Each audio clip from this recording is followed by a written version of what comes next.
I'm Jenna, and I'm here with Mr. Noles. Miss Breum. Mrs. Mustappa. Miss Morrison. So today we're going to be doing a little teacher interview. Do you let students pick their seats? I do not let students pick their seats. It creates chaos. Maybe towards the end of the semester, I let them sit wherever they'd like. But at the beginning of the semester and in the middle of the semester, it's my choosing. Yes. Does it work well for you? Yes, I've never had a seating chart for years. One class I tried, but they never listened.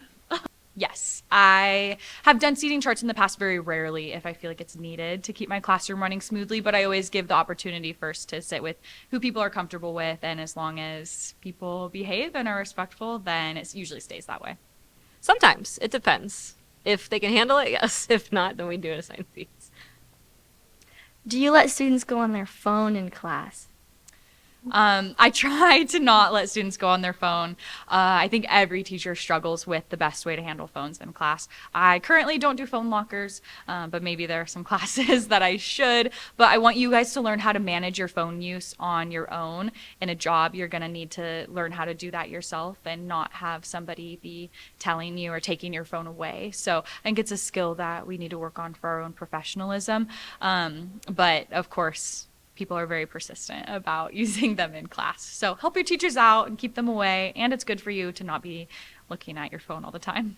I only let kids use their phones when they are working on a project or an assignment where they can focus and have a little bit of distraction. But when I'm instructing, there's no phones allowed. I beg them and I plead for them to put their phones away.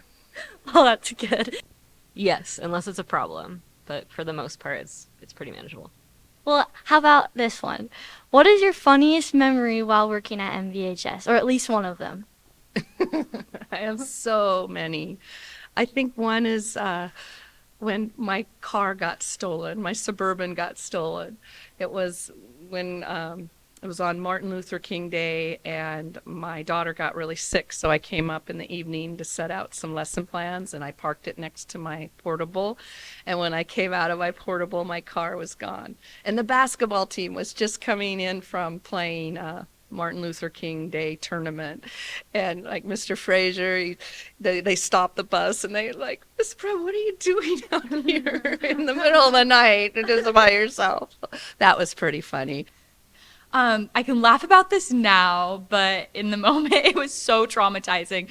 But I almost burned down the school. Oh, right. Last year for our senior breakfast, we were, me and the senior senate, we were making breakfast for all the senior class, and some sausage grease spilt in our ovens in the foods room, and it started an oven fire. And thankfully it was not during school hours, but we were definitely worried that the fire alarm was going to go off. But we handled it very nicely. Mrs. Cadero ran and grabbed the fire extinguisher. Thankfully, we did not have to use it. But again, it was a very traumatizing thing that happened that now is kind of funny to look back on. Okay, well, I'm very glad the school didn't burn down. Me too.